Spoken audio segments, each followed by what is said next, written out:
আসসালামু আলাইকুম রহমতুল্লাহ। দেখেন একটু লো পেইড, একেবারে লো পেইড না, কিন্তু পাবলিক কোয়ান্টিটি থেকে শুরু করে ওভারঅল কোয়ান্টিটি একটু লো পেইড, এরকম শেয়ারগুলা অনেক দূরে যাবে। কারণ কি, মার্কেটটা আসলে তো সাপ্লাই অ্যান্ড ডিমান্ডের খেলা।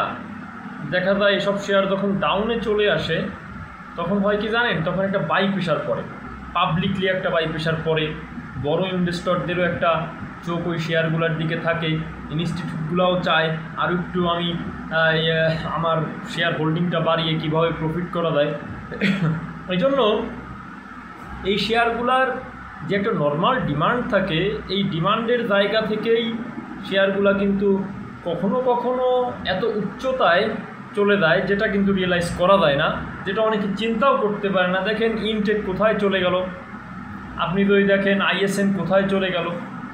এরা তো একেবারে পাবলিক কোয়ান্টিটি একেবারে কম না, ইনটেকের একেবারে কম না। সেই জায়গা থেকে এই শেয়ারগুলো কিন্তু একটা ডিমান্ড কিন্তু ক্রিয়েট হয়। যেমন একটা শেয়ারের কথা আমি বলি, এখন ডাউন ট্রেন্ডে আছে, কিন্তু আমরা হয়তো বা সবসময় ডাউন ট্রেন্ডে এইটাকে পাবো না। যদিও এখন জেড ক্যাটাগরিতে থাকার কারণে ডাউন ট্রেন্ডে আছে, ওইভাবে ডিমান্ড ক্রিয়েট হচ্ছে না, কিন্তু কোম্পানি কিন্তু ইনটেকের থেকেও অনেক ভালো, আইএসএন থেকেও ভালো। আমি যতটুকু খোঁজ খবর নিয়ে এর ডাটাগুলো অ্যানালাইসিস করে ততটুকু দেখলাম এর থেকে ভালো। যদি নেট অ্যাসেট ভ্যালু দেখেন সেই ক্ষেত্রেও কিন্তু সেখানেও কিন্তু প্রকাশ হয়ে যায়।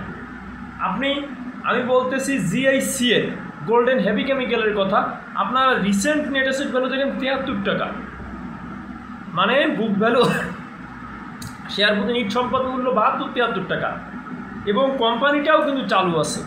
কোম্পানিটা কিন্তু ভালো বড় কোম্পানি, যদিও বছর খানিক আগে গ্যাস সংকটের কারণে একটু প্রবলেমে পড়েছিল, কিন্তু এটা রিসেন্ট আমরা দেখতেছি শেয়ারটার কিন্তু আবার রিকভার করতেছে, ইপিএস ভালো আসতেছে। Public holding only 1,40,00,000 share, overall share 7 কোটির মতন, পাবলিক হোল্ডিং 1,40,00,000 শেয়ার। এই জন্য যদি একটা বড় ডিমান্ড ক্রিয়েট হয়, এখন পর্যন্ত আমরা বড় কোনো লেনদেন শেয়ারটিতে দেখি নাই, এখনও দেখতেছেন লেনদেন কম, এখানে কেউ ছাড়তেও চায় না আর নিতে চাইলেও ডাউনে দিতে চায় না।